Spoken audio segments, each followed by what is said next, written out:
akwai ainihin tambayar da na yi masa, nake ce masa shin mutane sun ji suna cewa ana bayar da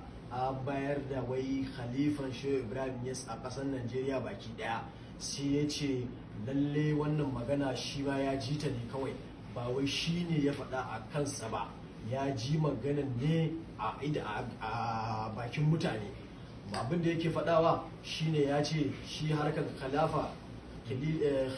ba wai na mutum guda ne ba, ba wai shi a ƙeƙanin gaskiya shine halifar Shehu Ibrahim Niasse, amma bai isa ya ce shi kaɗai ya ce ya bayar da wani khalifa ba. A'a, abu ne na al'umma gaba ɗaya, yana da ƙannansa, akwai 'ya'yan Maulana Shehu Ibrahim Niasse, dole a zauna da su a yi magana da su a tabbatar cewa lalle wani shine khalifan Maulana Shehu Ibrahim Niasse radiyallahu ta'ala anhu, kamar yadda Maulana Khalifa yake bayani kenan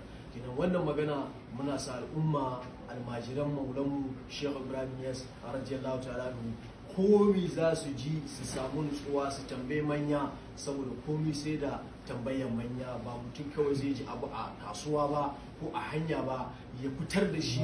ya ce cewa wai abin nan haka yake. To shi yasa za a yi shawara tare da Maulana Khalifa da wanda ya kamata su zamna, za su zamna su yi shawara, su yi bayanin abin da yake faruwa kenan don haka a Madina kenan, a cikin Sokoto na